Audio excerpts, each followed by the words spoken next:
Hiking has been something that I've enjoyed for the past few months, but who the hell wakes up at 1 in the morning to go on a hike? Mind you, a 22-mile hard hike through the Alpine Lake Wilderness with no training and supplies other than a camera. As much as I love to hike, I wouldn't normally do this type of thing. The life, it's just been feeling sort of uninspiring and just stagnant and mundane, kind of repetitive. And I kept thinking about, my life being, this expression of true freedom and exploring infinite possibilities and becoming like this unstoppable higher self that I always sort of imagined myself to be, but it just didn't feel like that was what was happening in the moment. I cannot believe I'm about to do this shit. I sort of just felt like I was still trapped in my own head, and when the opportunity to do this hike came, I was like, am I going to choose the comfort of sleep and predictability, or am I going to go out and chase the experiences that would fill me with energy? I mean, this is where we're going, right? Yeah. So we're right here. I'm about to go. And so I was like, fuck it, I took the day off to hike the Enchantments. I mean, what's the worst that could happen? We're just walking, right?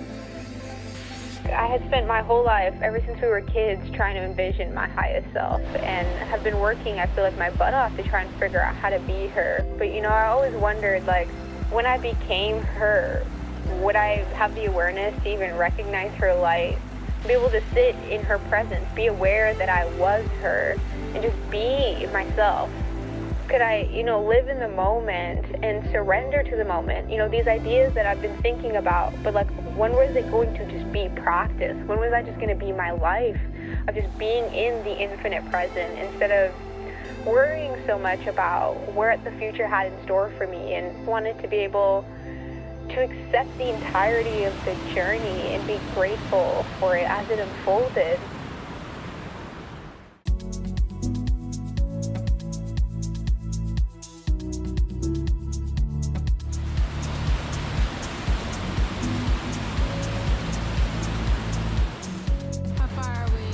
When we got there, I didn't even realize the guys had chosen the hardest way to do this dang hike. I really thought we were just going the way that everybody else was. But of course, these guys choose the path that's least traveled.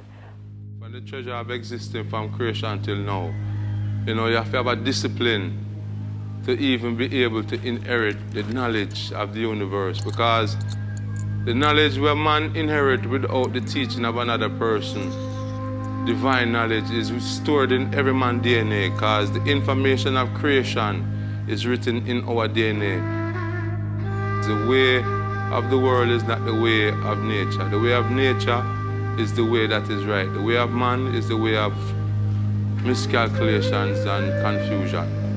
So in order to chart the real way of life through the mystic of nature, because after all, we are put here by nature, made by nature. You live natural, you're going to end up with the people that are natural. You live sophisticated, you're going to end up around people who are sophisticated. You see me, I say you live rich, you're going to end up around rich people.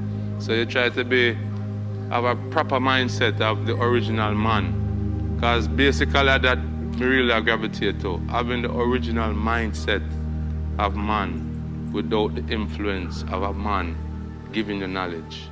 So you want to be who you're supposed to be in terms of man and nature.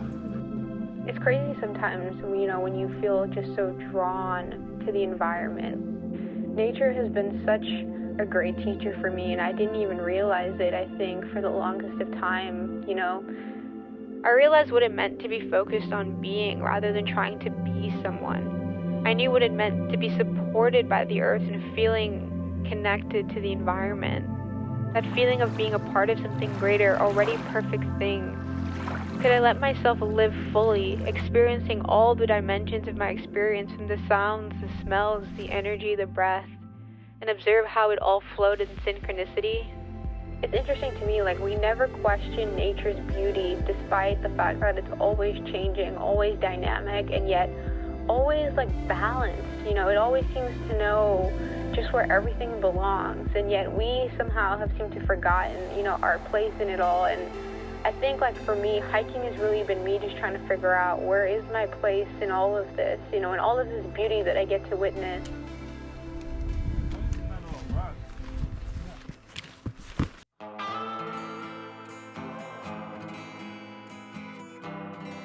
These spaces energize us, and it's kind of crazy to me that we ever left, you know? Like, drinking water out of these alpine lakes, I mean, I never knew water could taste so good, and I never knew that the water that we drink at home was lacking in so much. And just being able to drink from these sources, these, you know, universe, just divine spaces, like, the energy that we get, I feel like the alchemy of just the interactions of the environment and ourselves, it's incredible. Most people will not connect back to nature because if you have no idea of that treasure that your father left you, I guess you're not going to look for it. Those who are going to connect to nature are those who are divinely genuine to wanting to connect. Yeah, because if it's not a genuine inspiration, you won't get the fullness. You can't come halfway. So the people who take this liberty are people who have a genuine intention of doing something right. Bro, I can't wait for you to come out here. You've got to come out and see this stuff. Like, these places are so beautiful, and I can't wait to share these experiences with you. I know you would absolutely love it. Letting go of my expectations and just enjoying the moments of life sounds great when things are going well. Despite all the highs of this beautiful journey, I felt this lingering resistance in the back of my mind. The familiarity of fear trying to make the uncertain certain. As the sun began to dip, we still had many miles to go. See, this is Asgard Peak, the hardest part of the entire journey, over 6,000 feet in elevation, and we had to climb down it in hopes of getting home. As we approached the peak, it only got colder and darker, and that still mind had become a faded memory of experiences past. The voice of fear and anxiety grew, and I felt like all of my work towards stillness melt away as tears formed and my camera died. Why did I do this? I shouldn't have come. I can't do this. This shit is overrated. All fears rooted in my ego, all things I had heard before, but was this time going to be different? Were the fears going to win? Or could I use my breath to bring myself back to the moment? See the thoughts for what they were, and let go. I would never recommend going down Asgard at night, but if it wasn't for the support of Will and Kareem for preparing headlamps, backup batteries, our live straw, and having multiple maps to guide us, plus the folks that built the cairns to light down the path to Colchuck in the dead of night, we likely would not have made it.